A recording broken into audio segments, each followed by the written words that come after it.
Welcome to our channel. Today we how to set up using Black Knight data tools for investing step by step clearly. Start by visiting the Black Knight website. Create an account if you don't already have one. Log in using your newly created credentials. Once logged in, navigate to the data tools section of the site. Explore the available data tools to familiarize yourself with each option. Select the specific tool that aligns with your investment goals. Download any necessary software or applications associated with that tool. Install the downloaded software by following the on-screen instructions. Open the application and log in with your Black Knight account.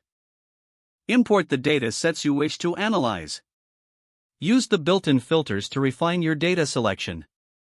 Set your parameters for the data analysis based on your investment strategies. Run the analysis and wait for the results to generate. Review the generated insights to guide your investment decisions.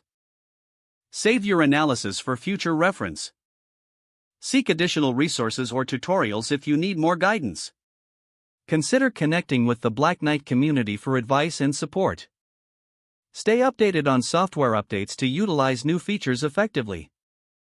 Make regular use of the tools to enhance your investment knowledge over time. If the page does not load, refresh the browser or try again in a private or incognito window. Make sure you are using the correct email address, then retype it carefully to avoid small typos. If your password is not accepted, use the reset option and create a new strong password you can remember. Check your spam folder for verification or security emails, then complete any requested confirmation steps. Enable two-factor authentication if available to improve account security and reduce unauthorized access risk. After signing in, review your profile details so your contact information and settings are accurate and current. If you see an error message, note it down and try again after restarting your device and internet connection.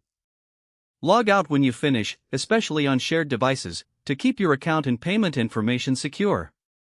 If the page does not load, refresh the browser or try again in a private or incognito window. Don't forget to like this video and subscribe to our channel for more step-by-step tech guides.